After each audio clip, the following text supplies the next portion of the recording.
Madagasikara zany a rehefa nahavitanyity accord de principe ty zany a dia midika fa tena vonona ny anarina ny toekarena amin'ny fampiarana ireo fipetra maro samihafa zay tsy maintsy ilayntsika io moa dia resahako ihany hoe programmatsika io zany hoe vonona ny anarina ny toekarena zany Madagasikara mba ahafahantsika zany a mahazo ny fampatokisan'ireo mpamatsy vola avy any ivelany sy indrindrindrindra ireo olona zay mieritreritra ny ampiasan'ny vola ny Madagasikara zany hoe zay zany tena ataontsika hoe avantage lehibe ho azo amin'ny fahavitany iny accord tamin'ny FMI iny.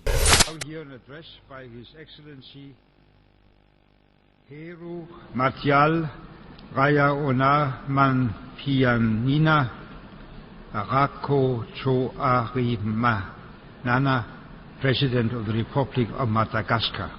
I request protocol to escort His Excellency.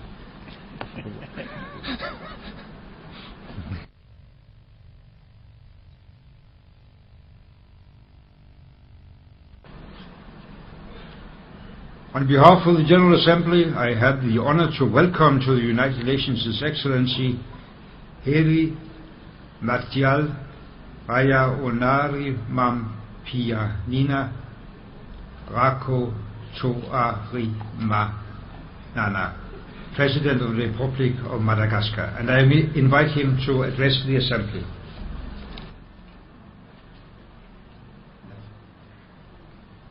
Andriamatoa Gilles Filiatro teratany Kanadiana, izy no voatendrin'ilay kabinetra mahaleotena FTHM ho tale General vaovaony Air Madagascar. Efa manana traikefa amin'ny fanarenana ity kompania pitaterana nabakabaka nandalo Kristo toy ny Air Madagascar Gilles Filiatro, isan'ny efa notantany ohatra ny kompania pitaterana nabakabaka tany Cap Vert ny TACV. Teratany frantsay iray ny fototry ny loza teto nefa saika andositra izy. Le tobily le vazaha nidina avaty afany ambony avany izy dia nidina tery ohatry izao dia tobily le karana avary ambony arindra iny andeha hidina dia le vazaha saika nivaka hiakatra tany dia nijanona tamika le karana dia le vazaha nitsokana akany dia le vodin'le 4x4 le karana nidomin'le camion ty dia le vazaha nitsoka dia tery izy voatsatsa amin'ny polisy ny sakana amin'ny polisy tery. Raha ity tranga ity dia ny tsy fahafehezana lalàna amin'ny feny famovozana ny olana. Eo ihany koa anefa ny tsy fanasian'ny fanjakana takela-by na ny marika amin'ny arabe manondro ny tokony atao. Poavatra jirofo, lavanilina, ireo karazana hanitra isan-karazany isan'ny vokatra fanondrany Madagasikara ny Inde. Mahatratra hatramin'ny $100 ireo vokatra ondrany Madagasikara ny Inde ireo. Ny hena kosa ny vokatra ondrany Inde etỳ Madagasikara noho ny fiakaran'ny vokatra malagasy. Tsy tonga ho azy ny fahaizana mifesy mitantana raha tsy atomboka any am-pianarana. Mila fahaizana nefa izany, mila fanetren-tena ihany koa ary mila fandavantena. Efa misantatra izany ireto mpianatry ny INSCAE ireto izay nisafidy ny hanampy ny EPP 67 hektara avaratra nitondrana fanavoazana sy fanatsarana ny izay ampampianarana. Napetraka ny fanaripako no hatsaraina ny trano fivoahana. Efa maro amin'izao ireo liana amin'ny fisoratana anarana amin'ilay fahazahoana ny visa na ny green card ahafahana mifindra monina any Etazonia.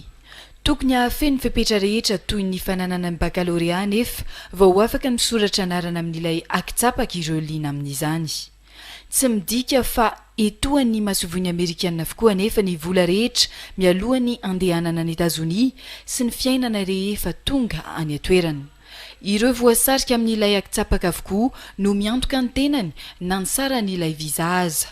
Maro anefa ny tombontsoa mety ho azon'ireo malagasy rehetra mahazo ity visa ity satria fanikafana lala ny petraka any Etazonia ity raha nambara ny tompony andraikitry ny visa hatrany. Raha efa nananeritreritra ny ela ianao fa mba hipetraka any Etazonia